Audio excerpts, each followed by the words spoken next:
The lawyer's office smelled like carpet cleaner and 30 years of sealed windows. Second floor of a building on Marsh Street, where the afternoon light came in pale and tired through Venetian blinds that hadn't been dusted since the previous decade. 3 chairs sat in a row facing the desk. Nora Ashford took the middle one. Her brother Garrett was on her left, checking his phone. The screen lit his face in quick intervals. Email, text, email. His suit was charcoal gray and pressed sharp enough to draw blood. Chicago law firm partner at 42. He'd flown in that morning and he'd fly out tonight. Vivian was on Nora's right, tapping her nails against the leather armrest in a rhythm that matched nothing but her own impatience. Arizona businesswoman. Drove up yesterday. Would drive back tomorrow. Navy blazer. Pearl earrings. Sunglasses pushed up into hair that had cost $400 to look that natural. Nora wore jeans and a cotton shirt she'd pulled from the dryer that morning without folding. 38 years old. 5 years since she'd bought new clothes. 5 years since that mattered. The lawyer's name was Anderson. He'd handled both parents' estates. Knew Warren Ashford for 15 years. Watched him come in to make updates. Adjustments, careful revisions to documents most people wrote once and forgot. Anderson was 60, maybe older. Thinning hair combed sideways. Reading glasses on a chain around his neck. He opened a manila folder and set those glasses on his nose. Your father was very specific. Anderson's voice had the flat neutrality of a man who delivered bad news so many times it no longer registered on his face. More specific than most clients I've worked with. Garrett set his phone face down on his knee. The room went quiet except for the sound of the air conditioning, which rattled in the vent above the door like something was trapped inside it. Anderson read the house first. 4 bedrooms. The yard Cecilia had tended for decades before her mind forgot what flowers were. The driveway where Warren had parked the same truck for 20 years. Garage attached. Basement unfinished. All of it to Garrett Ashford. Garrett nodded once. That makes sense. I'm the eldest. Nobody asked if it made sense to anyone else. Nobody asked anything at all. Anderson read the savings next. $41,000 in a joint account that had been Warren and Cecilia's for 37 years. A sedan with 60,000 miles on it. The title signed over already. All of it to Vivian Ashford. Vivian uncrossed her legs. Okay. That was the word she chose. Okay. Like someone had asked her if she wanted cream in her coffee. Then Anderson paused. He looked at Nora over the rim of those reading glasses. His expression changed. Not much. Just enough that she noticed. A hesitation she couldn't read. Something that might have been pity, or might have been something else entirely. To my daughter, Nora. He read, I leave the detached garage located at 14 Miller Street. He paused again. Appraised value, $10. The air conditioning rattled. The Venetian blinds swayed slightly in the current from the vent. Garrett leaned forward in his chair. His leather shoes made a sound against the carpet. That's it. Anderson kept his eyes on the document. That's what your father wrote. 5 years of her life. 5 years of bathing a woman who called her a stranger. 5 years of holding a man's hand while he tried to remember how to swallow. 5 years of sleeping with one ear open, listening for footsteps in the hall, for the sound of a door opening at 3 in the morning, for the particular silence that meant someone had stopped breathing. They'd appraised it at $10. Nora looked at the document in Anderson's hands. Her father's signature at the bottom, shaky but deliberate. He'd written this will 8 months before he died, back when his hands still worked well enough to hold a pen, back when he knew exactly what he was doing. Well, Vivian adjusted her purse strap over her shoulder. I'm sure Dad had his reasons. Garrett stood up. He buttoned his suit jacket in one smooth motion. Habit from a courtroom. Muscle memory. It's what he wanted, Nora. You know Dad wasn't trying to hurt anyone. He paused at the door. The garage is just the garage. They walked out together. Garrett and Vivian, brother and sister. Their voices carried down the hallway, low and quick. Already talking about flights. Already moving on. The door clicked shut behind them. Anderson waited until the footsteps faded down the stairs, until the street-level door opened and closed, until the sound of a car engine started up outside and pulled away from the curb. Miss Ashford. Nora looked up. Your father sat in that exact chair when he wrote this will. He spent 2 hours on it. Most clients finish in 20 minutes. What are you trying to tell me? Anderson took off his glasses, rubbed the bridge of his nose with thumb and forefinger, chose his next words the way a man chooses his footing on ice. Each child receives what they need. That's how your father put it to me. Nora didn't understand what that meant. Not then.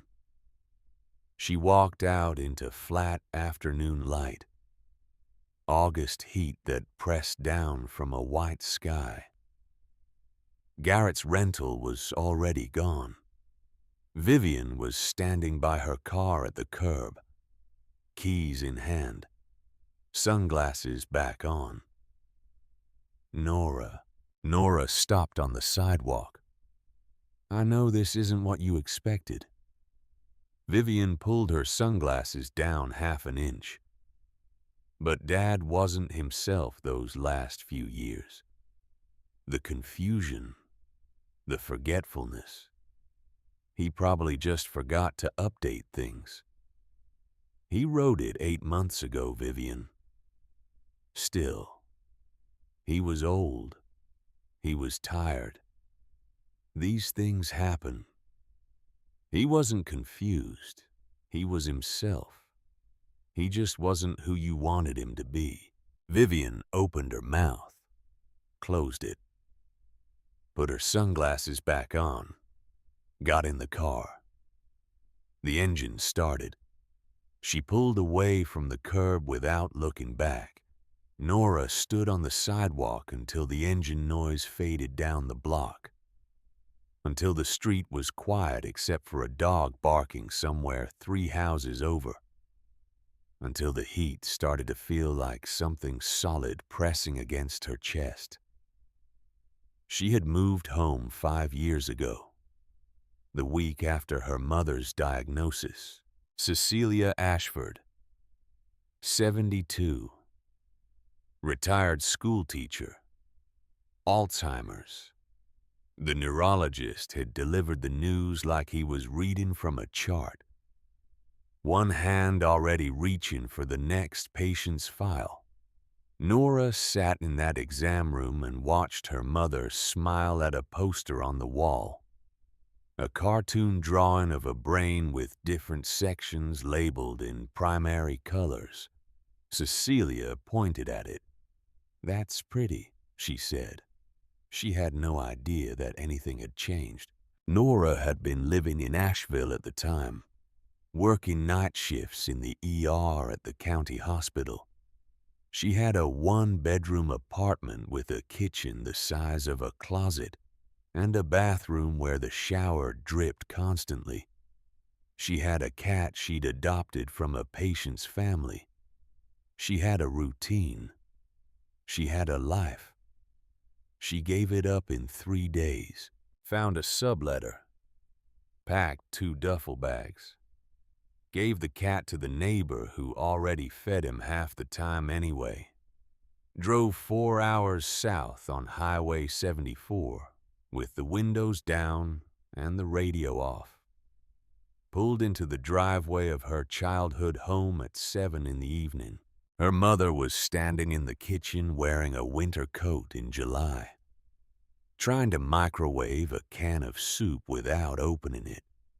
The can rotated slowly on the glass plate inside, making that low hum that microwaves make. Cecilia stared at it like it was the most fascinating thing she'd ever seen. Warren was sitting at the kitchen table, just sitting there, staring at the can of soup in front of him, a spoon in his hand. His eyes were red. "Hi, Dad." He looked up. It took him a moment to focus, to understand that she was really standing there, that she'd come home. "Nora, your mother, I know, Dad. I'm here." The first year was manageable. Cecilia forgot names, mixed up dates, left the stove on twice, called Nora by her aunt's name, called Warren by his brother's name, asked the same questions 3 times in one conversation, couldn't remember if she'd eaten lunch, couldn't find her keys, couldn't find the bathroom in a house she lived in for 40 years. Nora found a day shift at the county hospital, 20 minutes from the house. She cooked dinner every night, did the laundry, drove her mother to every appointment, sat in waiting rooms and filled out forms and listened to doctors explain things she already knew. Warren went to work at Ward's Hardware every morning at 7, same as he'd done for 30 years. Came home at 4:30, ate dinner, watched television, went to bed at 9. He didn't talk much. He never had. But Nora started to notice the way he looked at Cecilia, like he was trying to memorize her face, like he knew something was slipping away and he was trying to hold on to it with just his eyes. The second year got harder. Cecilia stopped recognizing the neighbors, thought the mailman was her father, told Nora that there were children in the backyard who needed to be fed. There were no children. There was just a yard with grass that needed mowing and a fence that needed paint. One night, Cecilia wandered out the front door at 3 in the morning, barefoot, nightgown. She walked down the driveway and stood in the middle of the street, staring up at the sky like she was looking for something. Nora found her there, led her back inside. Cecilia pulled her arm away. "Don't touch me. I don't know you." Nora installed new locks after that, then alarms on the doors. Then she started sleeping with her bedroom door open, listening, one ear always awake, waiting for the sound of movement in the hall, for the beep of the alarm, for something to go wrong. The third year, Cecilia stopped recognizing Nora altogether. "Who are you?" She asked it one morning during a bath, pulled her arm away when Nora tried to help her stand. Her eyes were afraid, not angry, just afraid, like Nora was a stranger who had broken into her house. "I'm Nora, Mom, your daughter." "I don't have a daughter named Nora." Nora learned not to argue, learned to say, "I'm the one who's gonna help you today." Most days Cecilia accepted that. Some days she didn't. Those were the days Nora sat on the bathroom floor after Cecilia went to sleep and cried into a towel so no one would hear. Garrett called once a month. The conversations never changed. "How's Mom doing?" "She doesn't know who I am, Garrett." A pause. Long enough to be uncomfortable. Short enough to not mean anything. "That's tough, Nora. I wish I could be there more." "Then come. I've got a case going to trial next month." You know how it is. She knew exactly how it was. Vivian sent money twice in 5 years. A check for $500 each time, tucked inside a greeting card with a printed message. No handwritten note. Not even her name signed at the bottom. Just the check. Nora used the money for adult diapers, for medication that cost more than her car payment, for the home health aide who came twice a week and always smelled like cigarettes and talked on her phone the entire time. Nobody else offered anything. Nobody else called. Nobody else asked how she was holding up, if she needed help, if she was okay. Because she was there. She'd moved home. That meant it was handled. Cecilia died on a Tuesday in March. Quietly. In her own bed. With Nora sitting beside her and Warren holding her hand. The hospice nurse said it was peaceful. Nora nodded. She didn't say anything. Because she didn't know what that word was supposed to mean when it described the end of someone's mind going dark, one piece at a time over 4 years. When peaceful meant the person you loved had finally stopped being afraid of you. 4 months later, Warren was gone too. July, a Tuesday. Hot enough that the air shimmered over the asphalt. Nora got the call at work. Fletcher Ward, owner of Ward's Hardware. Warren's boss for 3 decades. His voice was rough on the phone, like he'd been shouting or crying. "Nora, you need to come. It's your father." She found him in the garage, not the one attached to the house, the one on Miller Street. The detached garage Warren had owned for as long as she could remember. The one he went to on Saturday mornings when she was small. The one she'd forgotten about until Fletcher mentioned it. Warren was on the floor, collapsed against the base of a workbench. Sawdust on his shirt, a pencil in his hand. His eyes were open, staring at nothing.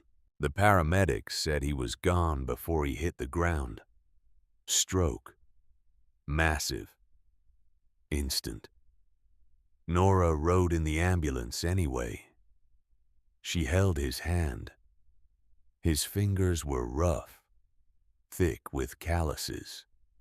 the hands of a man who had worked with them his entire life, the hands that had held her when she was small, that had taught her to tie her shoes, that had waved goodbye from the driveway when she left for college. They were cold now. At the hospital, a doctor she knew from the ER put a hand on her shoulder. "I'm sorry, Nora." Yeah. That was all she could say. Just that one word. Because anything else would have broken her open right there in the hallway, and she couldn't afford that. Not yet. Garrett flew in for the funeral. Vivian drove up from Arizona. They wore black. They cried at the graveside. They said the right things to the right people. Shook hands with neighbors they didn't recognize. Accepted casseroles they'd never eat. They stood beside Nora during the service and they looked like they belonged there. Like they'd been there all along. They left within 48 hours. Back to Chicago. Back to Arizona. Back to lives that had never stopped for this. And Nora was alone. In a house that still smelled like both of her parents. With nothing to show for 5 years of her life. Except a $10 garage. She couldn't bring herself to visit. 2 weeks passed. She told herself she was busy. Told herself it didn't matter. A garage on a dead-end street where the pavement cracked and weeds grew through. What could possibly be in there? But on a Thursday morning in late August, she got in her car and drove over anyway. Because sitting in that house by herself had become unbearable. Because the garage was the last thing that still felt connected to her father.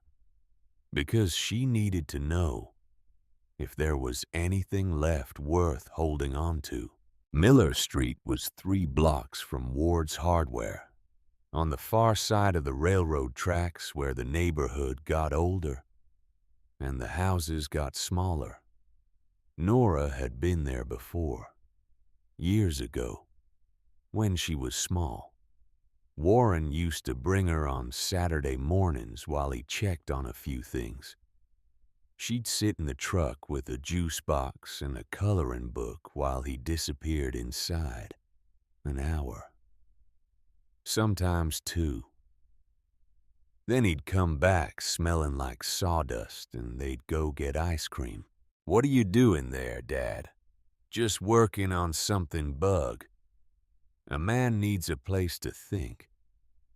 She never questioned it. Children accept the rhythms of their parents' lives without asking why.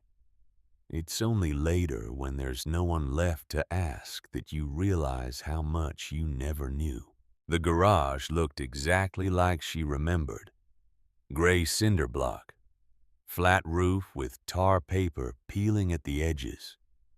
Metal rolling door painted green once, but now rusted along the bottom where water pooled after rain. A single window near the roofline. Dirty glass. Nothing visible inside. Nora pulled the key from her pocket. The one Anderson had given her at the reading. She opened the padlock. It turned smoothly. Someone had oiled it recently.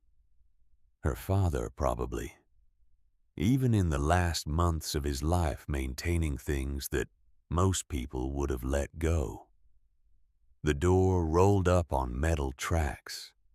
The sound echoed in the empty street. The smell hit her first. Sawdust and linseed oil. Thick enough to taste. Heavy enough to feel in her lungs. Even weeks after her father's death, the scent filled the space from floor to ceiling like something alive. She stood in the doorway and let her eyes adjust. The workbench ran the length of the left wall, 8 feet of solid wood, so thick it could have held a car engine. The surface was smooth, worn down by years of use, stained in places, marked in others, every scar telling a story she'd never heard. Above the bench, a pegboard covered the wall, hand tools arranged in careful rows, each one hanging inside an outline traced in black marker. Hammers, screwdrivers, chisels, planes, saws. Nothing missing, nothing out of place, everything exactly where it belonged. Nora walked to the bench and ran her hand across the surface. The wood was cool under her palm. She could see marks in the grain, shapes left behind by whatever her father had been building in here for decades. Ghosts of projects she'd never seen. Lumber was stacked along the back wall. Boards of different widths, organized by type, some wrapped in clear plastic, labels written in her father's handwriting: oak, cherry, walnut, maple, pine. She'd always assumed this was all he did. A little sawing on Saturday mornings, some sanding. A quiet man's quiet hobby. A way to get out of the house for a few hours. Nothing more than that. Then she noticed something behind the lumber. Where the wall should have been flat cinder block, there was a vertical line. A seam running from floor to ceiling. So thin she almost missed it. Painted over in the same gray as the rest of the wall. But it was there. And once she saw it, she couldn't unsee it. A door. No handle. Just a small brass keyhole set flush with the surface. Her hands were trembling. She searched the workbench, opened drawers one by one. Most were empty. One had sandpaper organized by grit. Another had pencils worn down to stubs. A third had a ruler and a measuring tape and nothing else. The center drawer was deeper than the others. She pulled it all the way out, reached into the back. Her fingers found something taped flat against the underside of the wood. A small brass key. The teeth were worn smooth. You could see where fingers had held it. Thousands of times over decades. The metal was warm in her hand. Nora stood in front of the hidden door. Her heart was pounding so hard she could feel it in her throat. She pressed the key into the lock. It fit perfectly. She turned it and the door swung inward. A rush of cool air. The same sawdust smell but deeper, richer. Decades of it layered into the walls. She stepped through. The room was twice the size of the workshop. Her father had built it into the space behind the garage, extending into what she'd always thought was an empty lot.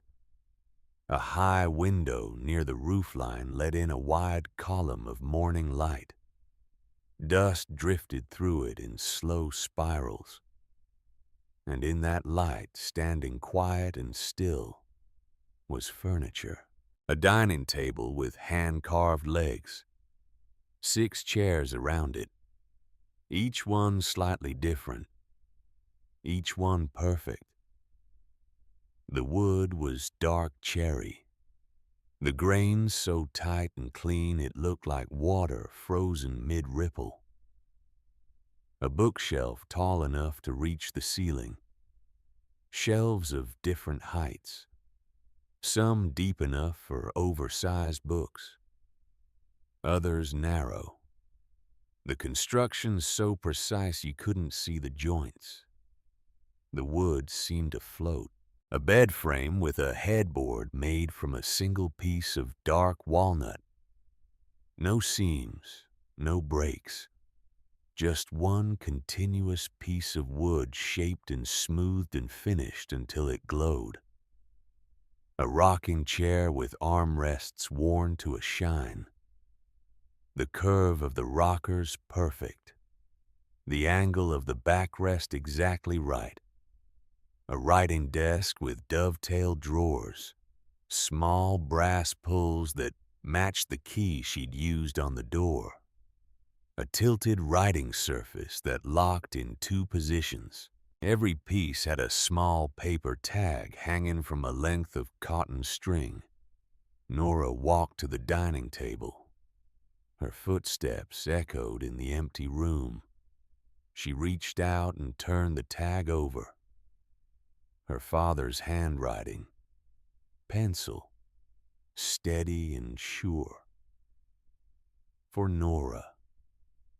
She touched the rocking chair tag. For Nora. The bookshelf. For Nora. The bed frame. For Nora. Every single piece. Nora lowered herself to the floor. She sat with her back against the table leg. The wood was smooth and cool against her spine. Around her 40 years of work she had never known existed. And every piece of it had her name on it. She sat there for a long time. The light through the high window moved across the floor as morning turned into afternoon. She watched the dust drift in the beam, rising and falling in currents she couldn't feel. Eventually, she stood.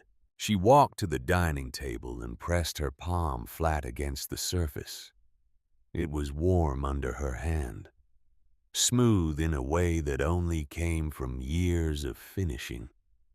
Layer after layer of oil rubbed into the grain until the wood felt alive. The chairs were next. She pulled one out and sat in it. The height was right. The angle of the backrest. The width of the seat. It fit her perfectly. And she couldn't explain how her father had gotten it so right without ever measuring her. Without ever asking. The bookshelf reached from floor to ceiling without a single visible screw or nail. Just wood fitted into wood. Joinery so precise it looked like magic. The bed frame was massive. The headboard carved from one piece of walnut that must have weighed 200 pounds. You could see the grain running through it. Unbroken. Like her father had chosen this particular tree for this particular daughter. The rocking chair moved without any sound when she tried it. No creak, no wobble. Just a slow, steady glide. Forward and back. Forward and back. The rhythm of it calming. Almost hypnotic. And then there was the writing desk. It was smaller than the other pieces, but more carefully made. The dovetails in the drawers were so tight, you couldn't slip a piece of paper between them.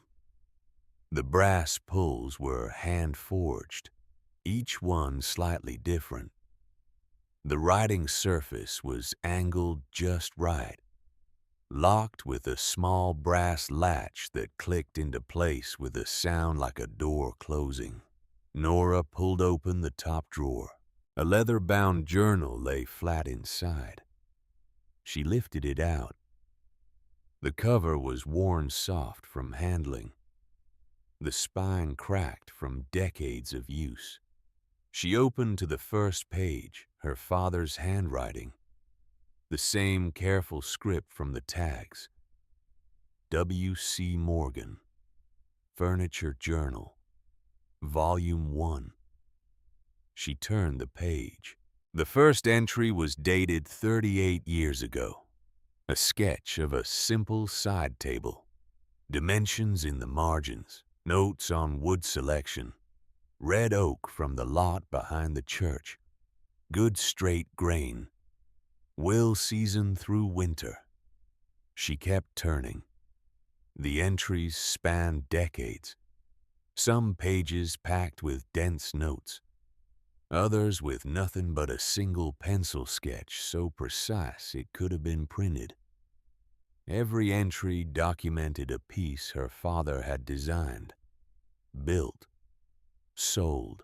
Dressers, dining sets, cabinets, bed frames, writing desks, side tables, benches, chairs. Beside each sketch, notes on joinery methods, wood sources, the way different finishes behaved over time, how certain glues held up, which tools worked best for which cuts, technical information written in a language she barely understood but could feel the weight of. And at the bottom of most pages, a name and a dollar figure. Sold to Leland Cross, $8,000. Sold to Leland Cross, $12,000. Sold to Leland Cross, $15,000. The name came up again and again. Leland Cross. A dealer, from what she could tell. The man who handled the selling, who connected Warren Ashford's furniture to buyers who paid thousands of dollars for handmade work. But the name on the furniture wasn't Warren Ashford. It was W.C. Morgan. Nora flipped back to the inside of the front cover. In smaller writing at the bottom, almost hidden by the crease of the binding, a note. W.C. equals Warren Charles. Morgan equals Cecilia's maiden name.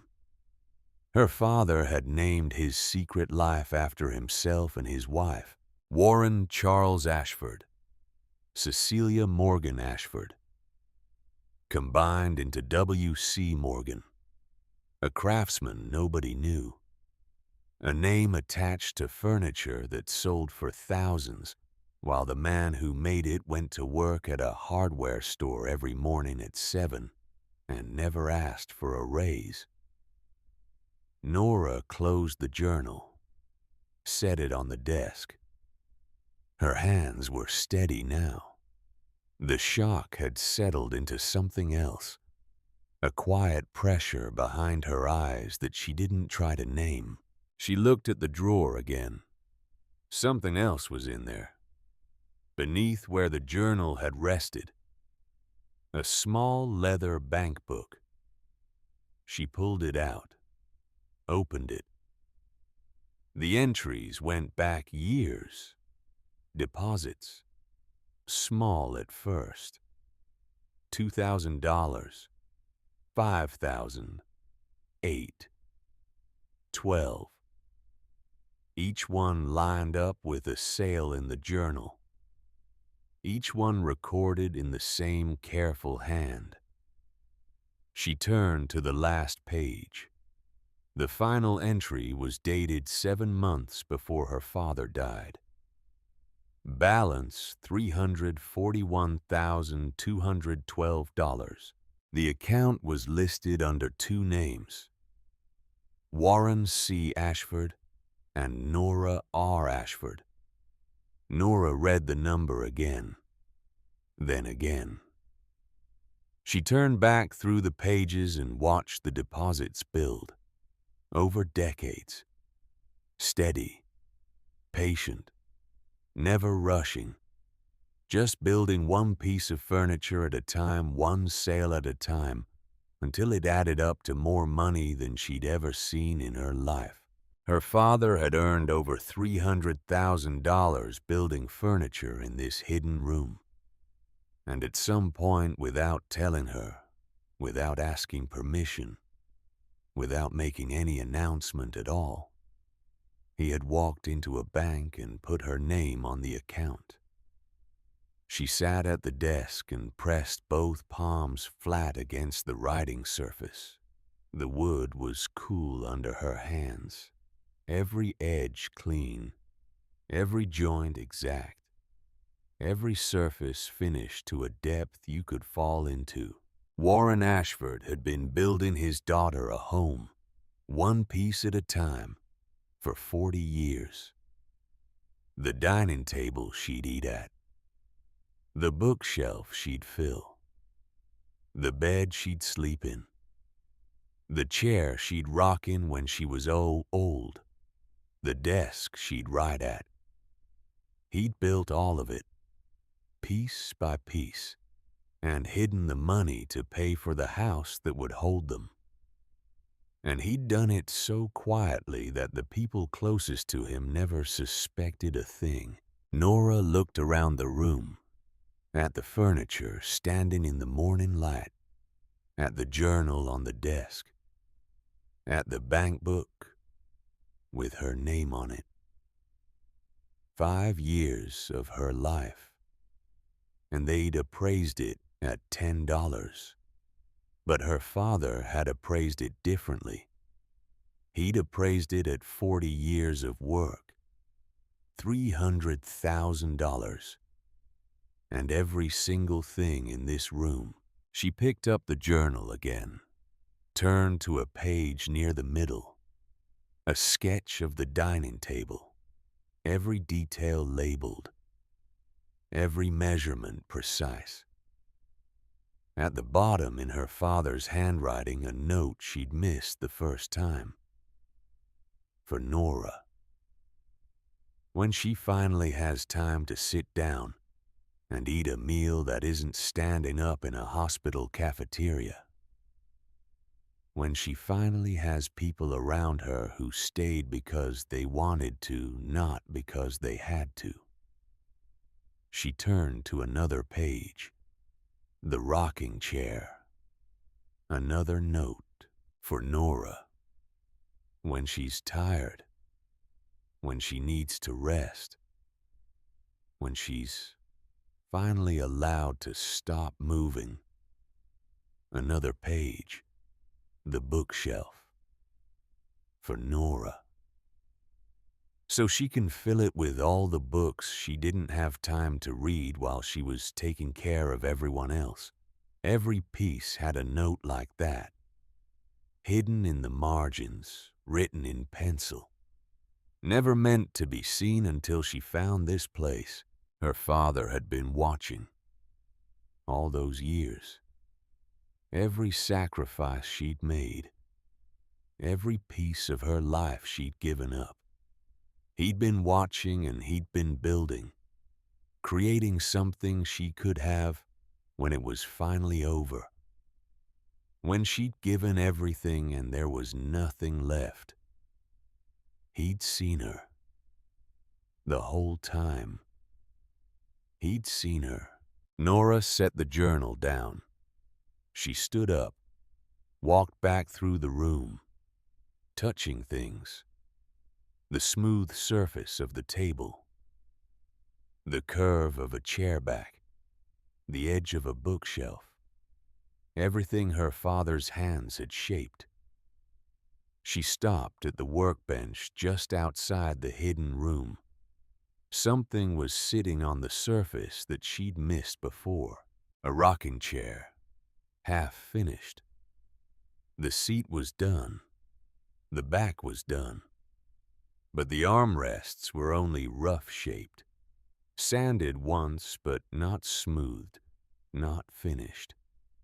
A piece of sandpaper sat beside it. 220 grit, used, folded. Beside the chair, a blueprint, unrolled, held flat by small clamps. She leaned closer. The drawing showed the rocking chair, complete, with dimensions, notes, instructions for the final sanding, for the stain, for the 6 coats of finish that needed to be applied. 1 coat per day, 24 hours between each one. Hand rubbed with oil until the wood glowed. At the top of the blueprint, in her father's handwriting, a note. For Nora. Final piece, cherry wood. The best I've ever worked with. Grain runs true. No knots, no flaws. This one's perfect, just like she is. Below that, another note, written in a different pen, added later. 6 coats finish still needed. Didn't have time. Her father had died before finishing her chair, before completing the last piece of furniture he would ever make. The stroke had taken him here in this garage with a pencil in his hand and sawdust on his shirt, working on something for her. The last thing Warren Ashford had touched was this chair. The last thing he'd thought about was getting it done, getting it finished, getting it perfect. For his daughter. Nora pressed her hand against the rough, sanded armrest. The wood was smooth, but not finished. She could feel where his hands had been, could see the pattern of the sanding, back and forth, patient, methodical. One more piece, one more hour, one more day of work before he could rest. But he didn't get that day.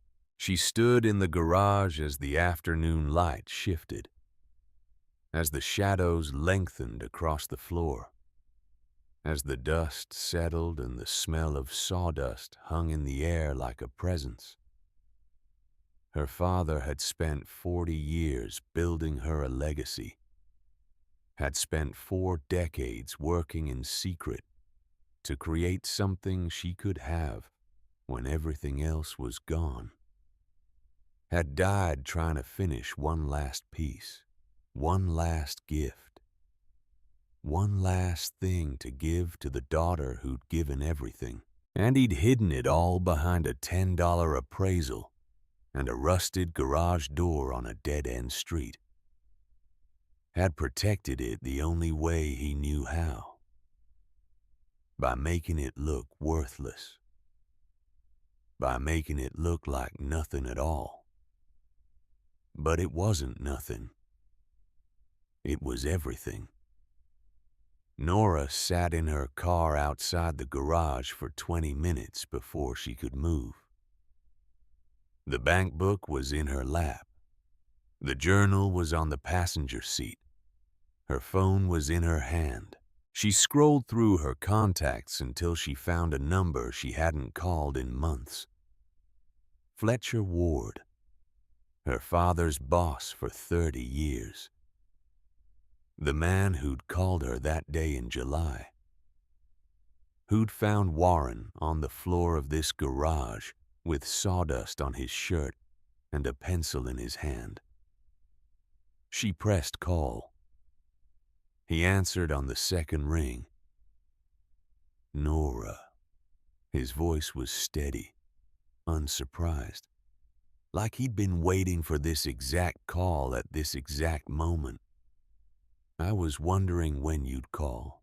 She looked at the garage through the windshield, the gray cinder block, the rusted metal door, the building that had hidden her father's entire life for 4 decades.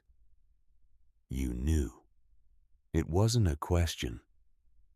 A pause, long enough that she could hear him breathing, could hear something in the background, the sound of traffic, a door closing. I've known for a long time. How long? 30 years, maybe longer. Another pause, heavier this time. Are you at the garage? Yes. I'll be there in 10 minutes. He showed up in 8. Fletcher Ward was 68 years old.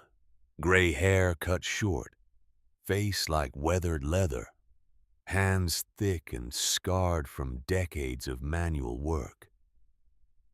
He'd run Ward's Hardware since his own father retired, had given Warren Ashford a job behind the counter before Nora was born, had watched him come in every morning at 7 for 3 decades, had never once asked why Warren sometimes stayed late, why he sometimes came in on Sundays, why he sometimes smelled like linseed oil and had sawdust in his hair. He came through the garage door carrying a canvas tote bag, stopped when he saw the hidden room standing open, light pouring out, furniture visible in the shadows.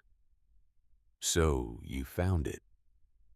He set the bag on the workbench, looked at the open doorway, at the room beyond, at 40 years of secrets finally visible. You could have told me, Fletcher. Your father made me promise. He turned to look at her. His eyes were red around the edges, like he'd been crying or hadn't slept. 30 years, Nora. I wasn't gonna break my word the week he died. She led him into the room. Fletcher walked through it slowly, touching things, running his hand along the dining table, pressing his thumb against the edge of a chair, testing the joints, feeling the finish. His eyes moved over every surface like he was reading something written in the grain. He was a master. Fletcher's voice was quiet, almost reverent. People don't understand that word anymore. Master. They think it just means good at something. But it's more than that. It's about knowing a thing so deeply you can't separate yourself from it anymore. The work and the worker become the same thing. He pulled out one of the dining chairs, sat down. The chair held him easily. No creak, no shift, just solid wood bearing weight the way it was designed to do. Your dad started building furniture in his 20s. Small pieces at first, side tables, cutting boards, things he gave away. He wasn't trained, no formal education. He learned from library books and by making mistakes and fixing them, making the same joint 50 times until he got it right, sanding a surface for days until it was perfect. Fletcher looked around the room, at the furniture standing in the afternoon light, at decades of work that nobody had ever seen. But he had something most people don't. He had patience, real patience. The kind where you're willing to spend 3 weeks on a single joint because you know it matters. Where you'll throw away a piece you've worked on for a month because the grain isn't right. Where you'll start over from scratch because good enough isn't good enough. He paused, ran his hand along the armrest of the chair, and he got good, better than good. By the time he was 35, he was building at a level that most professionals never reach. Museum quality, gallery quality, the kind of work that people write about in journals, that collectors pay thousands of dollars for. I watched it happen. He'd come to the store 3 nights a week. I thought he was just avoiding going home. Thought maybe things were hard with your mother, with you kids. But he was coming here, working, building, creating things that most people only dream about making. 3 nights a week, Nora said. For 30 years, sometimes 4. Fletcher stood up, walked to the bookshelf, pressed his palm flat against one of the shelves, testing it, feeling for any weakness, finding none. Your mother knew. She always knew. Cecilia would come into the store sometimes and look at me with this little smile, like we were sharing a secret, which I guess we were. He turned back to Nora. Your father found a dealer in Raleigh, man named Leland Cross, quiet guy, handled galleries and private sales. Your father would build a piece, drive it to Raleigh, and hand it over. Leland did the rest. Exhibitions, collectors, shipping. Warren never met a single buyer, never attended a single show. Just built the furniture and let it go. And nobody figured out who W.C. Morgan was. That was the whole point. Leland knew, obviously. I knew. Beyond that, nobody. W.C. Morgan was just a name on a catalog card. Collectors tried to track him down over the years.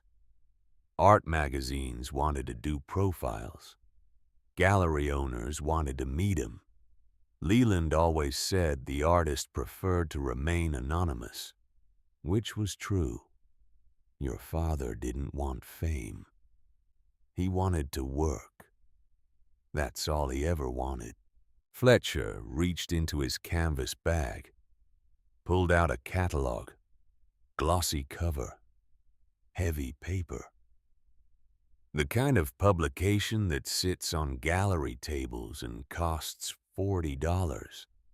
He handed it to Nora. The cover read, W.C. Morgan, 4 Decades of American Craft. She opened it. Photographs of furniture she recognized. The dining table she was standing next to. A desk nearly identical to the one in the corner.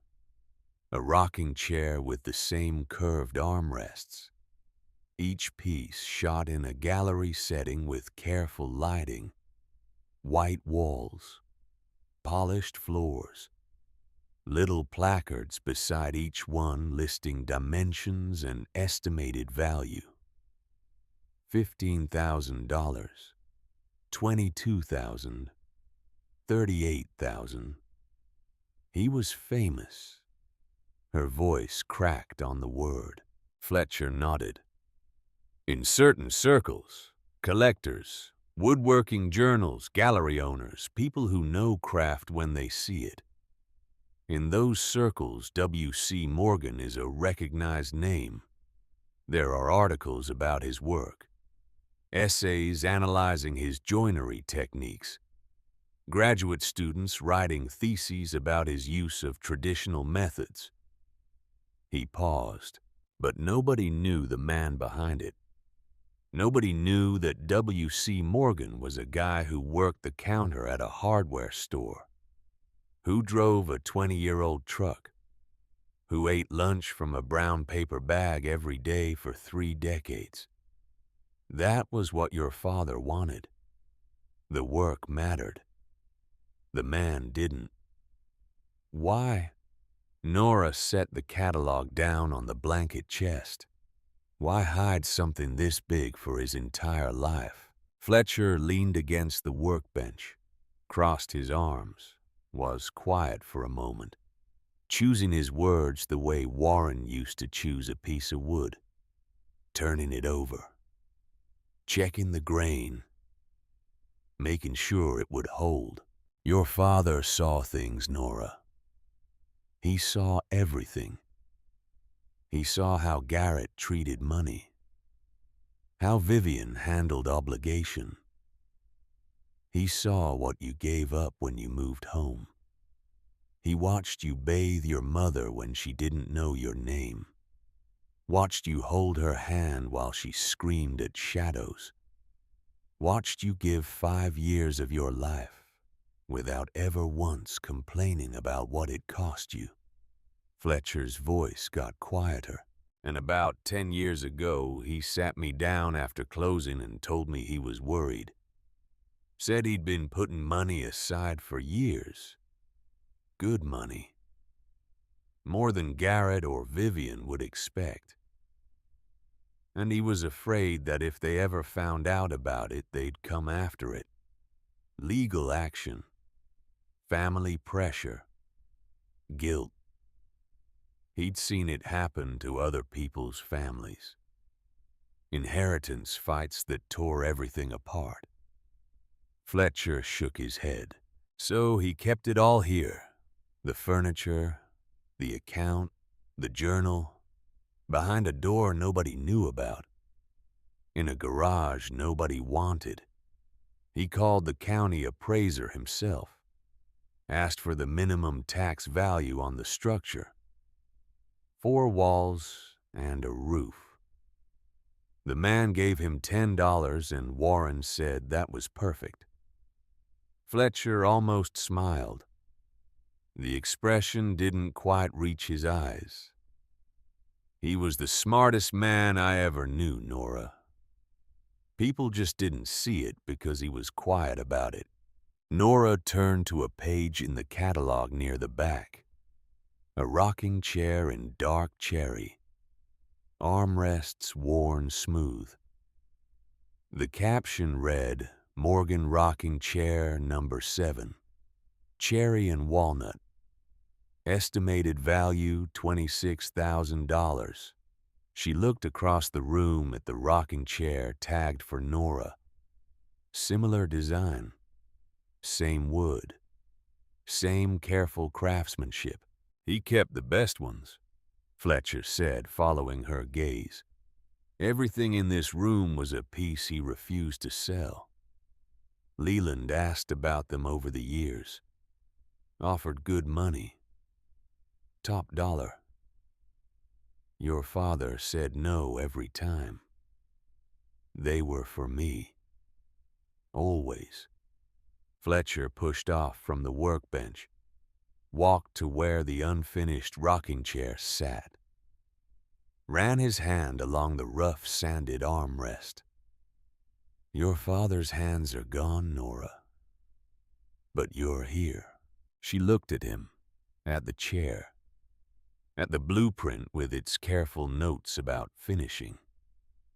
I don't know anything about woodworking. Your father spent 40 years teaching you. You just have to listen. He picked up the piece of sandpaper, held it out to her. This is 220 grit, medium fine. Good for smoothing after the rough work is done. You go with the grain, never against it. Steady pressure, even strokes. The wood will tell you when it's ready. Nora took the sandpaper. It was soft in her hand, folded from use. Start with the armrests, Fletcher said.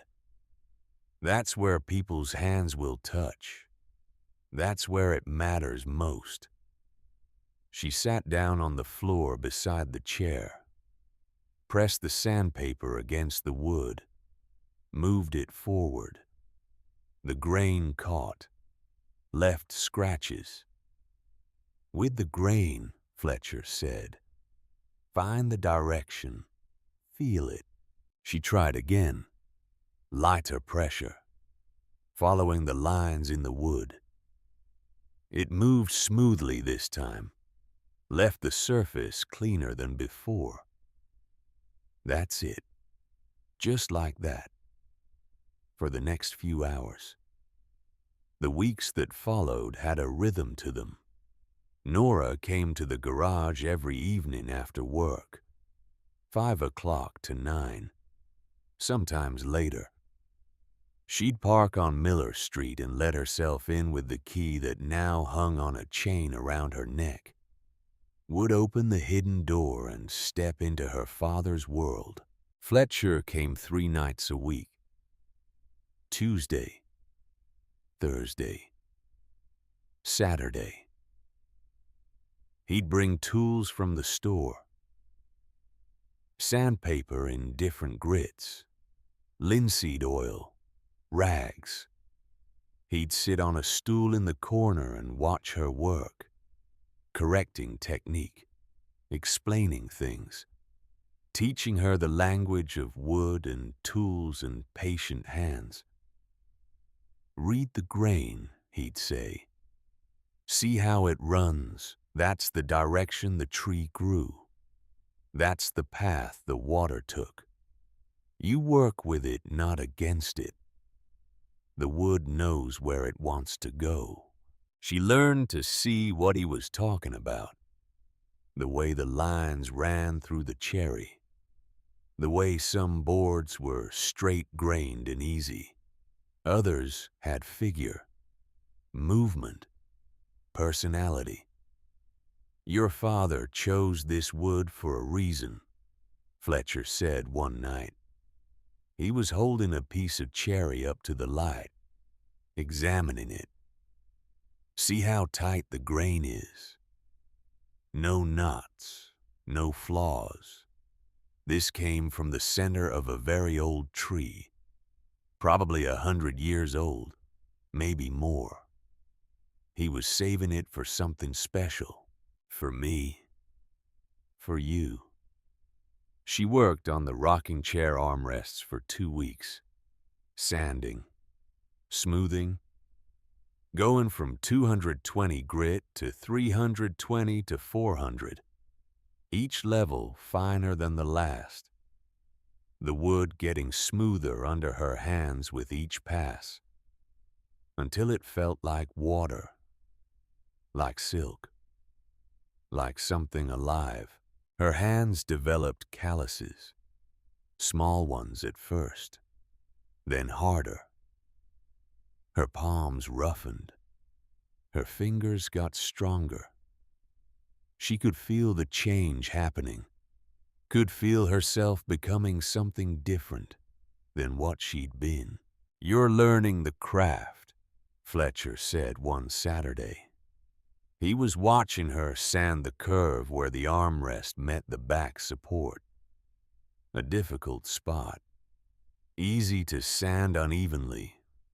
Not just the technique, the craft, the understanding.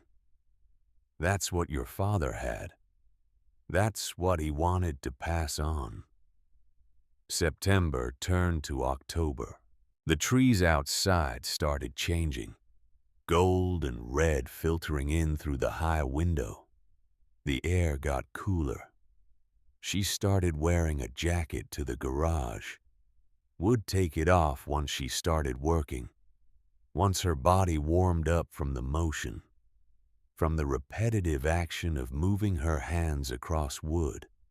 She found notes in the journal, written in margins, added over years. Some addressed directly to her. "If Nora ever reads this, start with soft woods, pine or poplar.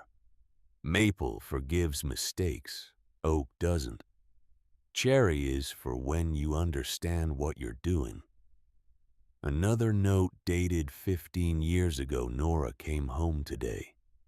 She's staying. I knew she would.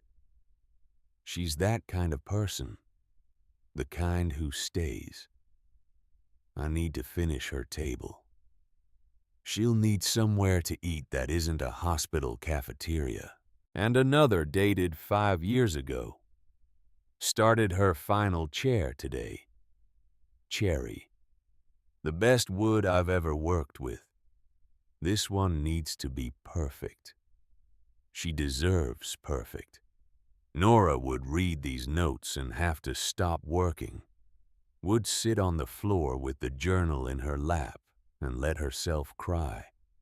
Not from sadness, from something else, from being seen, from being known, from understanding that her father had been watching all along, recording it, building something in response to what he saw.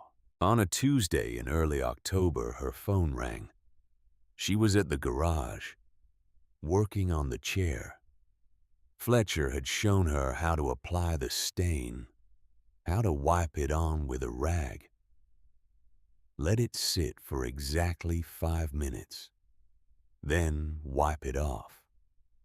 The motion created depth, brought out the grain, made the wood glow. She looked at the screen. Garrett. She let it ring 3 times before answering. Nora. His voice was careful, the tone he used with clients, with people he didn't trust. Garrett. Quick question. I was going through some of Dad's old paperwork, and found a few references to that garage on Miller Street. Something about property taxes, maintenance records. A pause that lasted 1 beat too long. So what was in there?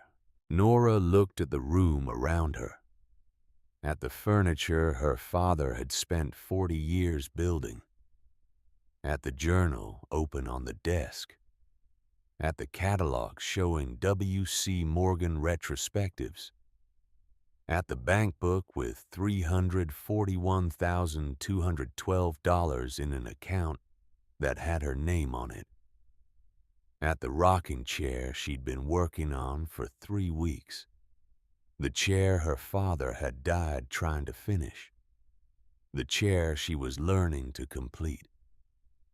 Sawdust, she said. Some old tools. Nothing worth the trip. Garrett was quiet for a moment. She could hear him thinking, could feel him calculating, lawyer brain processing information, looking for the lie. Right, he said finally. Well, if you find anything interesting, let us know. He hung up before she could respond. Nora set the phone on the workbench, looked at Fletcher, who'd been standing in the doorway the whole time, who'd heard every word. He knows, Fletcher said. Yeah. He's gonna come. Yeah. Fletcher walked to the chair, examined the stain, ran his finger along the armrest, testing the finish, checking her work. Then you'd better be ready. 3 days later, Garrett called again. It was Friday evening. Nora was at home, sitting at her kitchen table, eating dinner from a container. Same dinner she'd eaten for 5 years, routine, habit. The pattern of a life that had stopped changing because there was no room for change. I'm driving down this weekend, Garrett said. No preamble, no greeting, just information delivered like a court order. Vivian is flying in too. Garrett, I told you there's nothing. Nora. His voice went flat. The tone he used in depositions, in court, when he was done pretending. I've been a lawyer for 25 years. I know when someone isn't telling me the whole story. I know what a lie sounds like. I've heard thousands of them. She didn't answer. Saturday morning. We'll be there at 10. He hung up.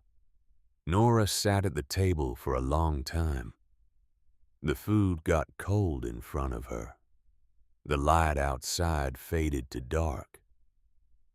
She didn't move, just sat there, thinking about what was coming, about what would happen when Garrett and Vivian saw what was in that garage, when they understood what their father had built, what he'd hidden, what he'd left to her.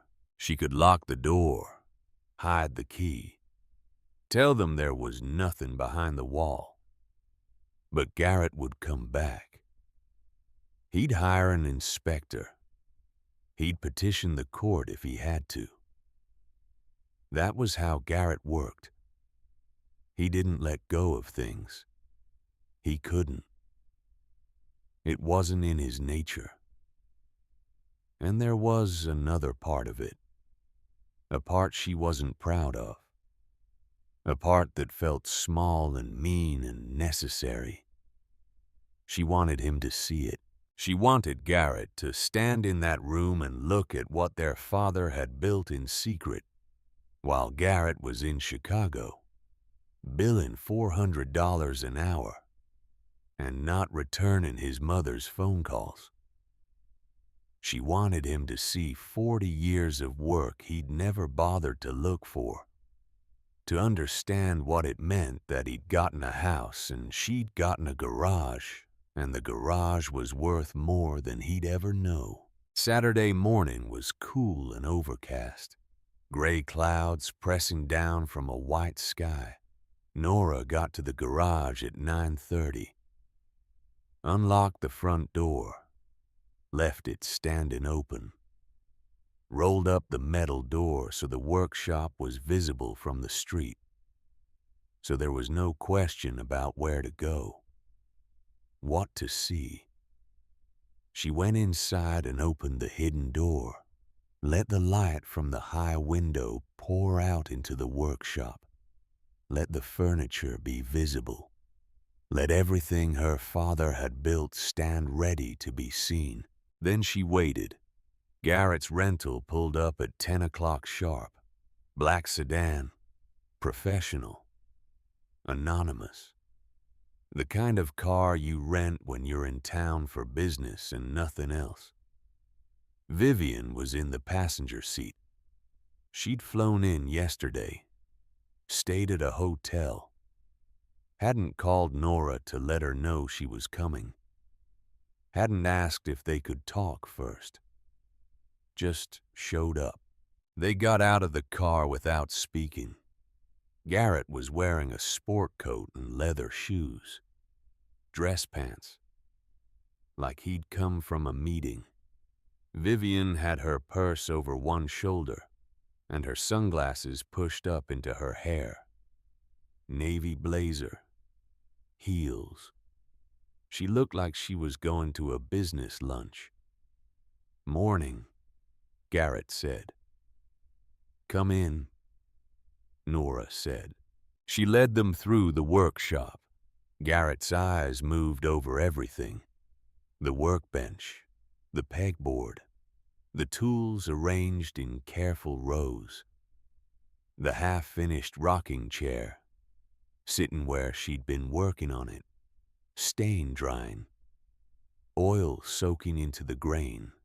Vivian stopped in front of the Japanese saws hanging on the wall, touched one with her finger. "Dad spent time in here. More than any of us knew," Nora said. She walked to the back wall, to the hidden door standing open, to the light pouring out from the room beyond. "This is what he left me." She stepped through, let them follow. The room was exactly as it had been for 40 years. Furniture standing in careful arrangement, light falling through the high window, dust drifting in slow currents. Everything her father had made, everything he'd saved, everything he'd built for the daughter who stayed. Garrett stepped through the doorway and stopped. She watched his face change, watched his eyes move from piece to piece, watched the calculation begin. The lawyer's assessment, adding numbers, estimating value, cataloging assets. Vivian came through behind him, walked straight to the dining table, touched one of the chairs, ran her hand along the back. Then she noticed the tags hanging from cotton strings. "For Nora," Vivian read aloud. She turned to look at her sister. "They all say that." "Everyone," Garrett had already found the writing desk. He was opening drawers without asking, without permission, going through things like he had a right to, like this was a crime scene and he was looking for evidence. He pulled out the journal, started flipping through pages, stopped at sketches, at notes, at dollar figures. Then he found the bank book. Nora watched him read the number on the last page, watched his face go still, watched him process what he was seeing. She counted to 3 in her head before he spoke. $340,000. Garrett looked up. His voice was flat, controlled, but she could hear the shock underneath. You're serious? Dad saved this much over 40 years. Built it, sold furniture, put the money away, and you weren't going to tell us. It wasn't a question. It was an accusation. I told you what I was ready to tell you.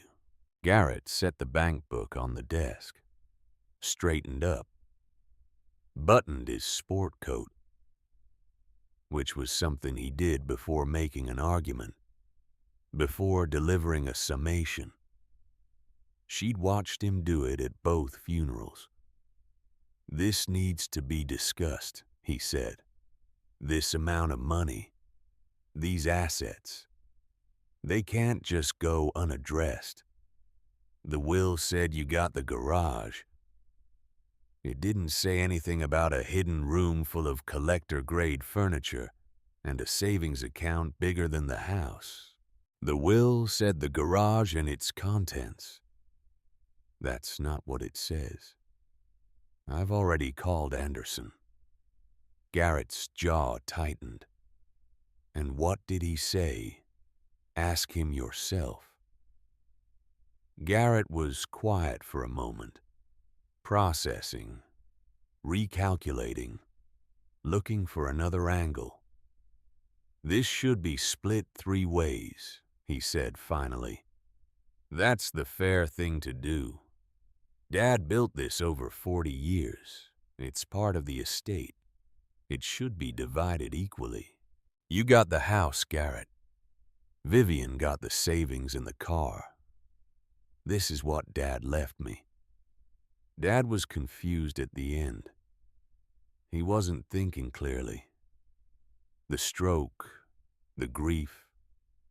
He'd just lost Mom. He wasn't in his right mind. He spent 40 years building this room. He was thinking clearly. Then why didn't he tell us? The question hung in the air. Garrett stared at her, waiting for an answer, demanding one.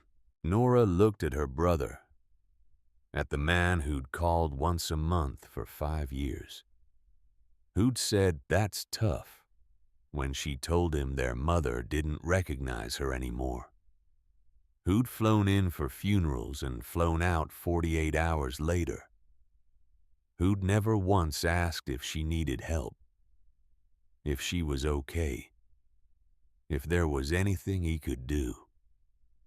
You can't inherit what you never bothered to see. The words came out quiet, steady, final. The room went silent. Vivian was sitting at the dining table now, the journal open in front of her. She was turning pages slowly, looking at sketches, at notes, at 40 years of their father's work, documented in careful pencil. Garrett, she said, look at this. I've seen it. No. Look. She pointed at a sketch. A rocking chair. Every joint labeled. Every measurement precise. Beneath the drawn in Warren's handwriting, a note for Nora. When she's tired, when she needs to rest, when she finally stops taking care of everyone else and takes care of herself. Garrett glanced at the page, looked away. That's sentimental, Vivian. It doesn't change the legal question. The legal question, Nora said, is that Dad put my name on that account. Both names. Joint account. That makes it mine. I'll have my firm review the estate documents, then have them review it. Garrett looked at her for a long moment. She held his gaze, didn't look away, didn't back down. She'd spent 5 years in the ER dealing with people in crisis, with people who screamed, who threatened, who tried to intimidate their way into getting what they wanted. She could handle her brother. I'm not gonna let this go, Garrett said. I know. He walked out of the hidden room, through the workshop, out the garage door. She heard the car door slam, heard the engine start, heard him drive away. Vivian stayed. She was still sitting at the dining table, journal open, one hand resting flat on the page with their father's sketch, with his words written in the margins. He's not wrong that it's a lot of money. Her voice was quiet, almost inaudible. He's not wrong about the number, Nora said. He's wrong about everything else. Vivian closed the journal, ran her hand across the surface of the table, slow, feeling the wood, the finish, the work that had gone into making something this perfect. Then she stood up. She didn't say anything else, didn't apologize, didn't take a side, just stood and walked out. Through the workshop, into the gray morning light, got in her own car, and drove away. Nora stood alone in the room. The argument still hung in the air like smoke. She could smell Garrett's cologne over the sawdust, could feel the anger he'd left behind, the accusation, the threat. She walked to the writing desk, sat down. The chair fit her perfectly. Her father had built it for her body, for her height, for the way she sat, without ever measuring, without ever asking. He'd just known. She looked at the bank book lying where Garrett had set it down. At the journal Vivian had closed. At the catalog Fletcher had given her. At 40 years of her father's work, sitting in this room waiting for her to claim it. Outside, the sky was getting darker. Rain coming. She could hear it on the roof. Soft at first, then harder. The sound of water on tar paper, on cinder block, on the metal door. She picked up the piece of sandpaper from the workbench, the one she'd been using on the rocking chair. 400 grit. Fine enough to make wood feel like glass. She went to the chair, sat down on the floor beside it, pressed the sandpaper against the armrest, and started moving. With the grain, steady pressure, even strokes, the way Fletcher had taught her. the way her father would have done it. The rain fell harder. The afternoon got dark, and Nora worked on the chair her father had died trying to finish, completing what he'd started, learning what he'd spent 40 years knowing.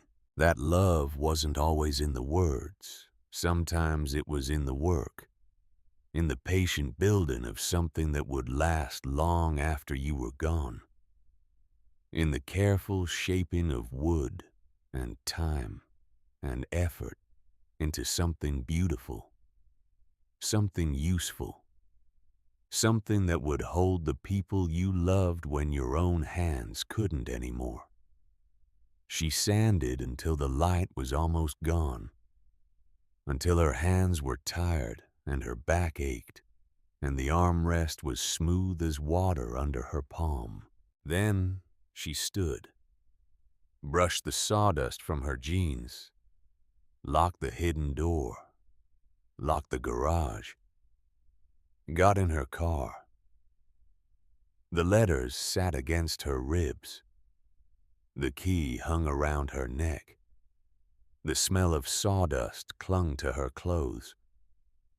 And somewhere in Chicago, her brother was making phone calls, consulting lawyers, building a case. But Nora wasn't